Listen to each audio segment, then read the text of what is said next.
আসসালামু আলাইকুম ভিউয়ার্স, আশা করি সবাই ভালো আছেন। আলহামদুলিল্লাহ আমিও ভালো আছি। আশা করি আপনারা টাইটেল এবং থাম্বনেইল দেখে অলরেডি বুঝে গেছেন যে আজকে আমরা শিখব Facebook profile screenshot broken glass editing. তো এর জন্য আমাদের পিক্সার্ট অ্যাপ্লিকেশনের প্রয়োজন হবে। পিক্সার্ট অ্যাপ্লিকেশনটা আপনারা প্লে স্টোর থেকে ডাউনলোড করে নেবেন, অথবা আমি ডেসক্রিপশন বক্সে লিঙ্ক দিয়ে দেবো, সেখান থেকে আপনারা চাইলে ডাউনলোড করে নিতে পারেন। তো ফার্স্টে আমরা পিক্সার্ট অ্যাপ্লিকেশনটি ওপেন করব। পিক্সার্ট অ্যাপ্লিকেশনটি ওপেন করার পর আপনাদের সামনে এইরকম একটা ইন্টারফেস আসবে। দেন আপনারা এই প্লাস চিহ্নের উপর ক্লিক করবেন।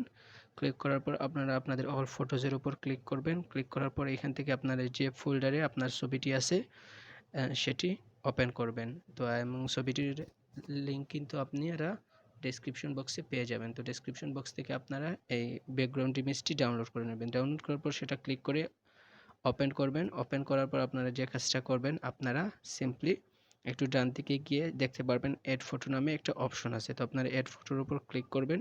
ক্লিক করার পর এখান থেকে আবারও আপনারা আপনাদের নির্দিষ্ট ফোল্ডারটায় চলে যাবেন, যেটা আপনারা আপনাদের স্ক্রিনশট রেখেছেন। তো আপনারা এইভাবে স্ক্রিনশটটা সিলেক্ট করে অ্যাড ওয়ানের উপর ক্লিক করে দেবেন। হ্যাঁ, আপনারা স্ক্রিনশটটা নেওয়ার পর আপনারা চাইলে স্ক্রিনশটটা একটু ক্রপ করে নিতে পারেন, আপনাদের ইচ্ছে এটা। তো আমি এটা একটু ক্রপ করে নিচ্ছি। ক্রপ করে নেওয়ার পর আপনারা এটার উপরে একটু অ্যাডজাস্ট করার ট্রাই করবেন, এইভাবে বড় ছোট করে। তো আমি একটু অ্যাডজাস্ট করে নেওয়ার ট্রাই করছি। দেন আপনারা এখান থেকে বাম দিকে যাবেন, যাওয়ার পর এখানে ব্লেন্ড নামে একটা অপশন দেখতে পারবেন। সরি, ডান দিকে যাবেন, যাওয়ার পর ব্লেন্ড নামের অপশন দেখতে পারবেন। তারপর আপনারা এখানে মাল্টিপল এই অপশনটার উপর সিলেক্ট করবেন। সিলেক্ট করার পর আপনারা এইটাকে এখন দেখেন আপনাদের এটা কিন্তু অ্যাড হয়ে গেছে।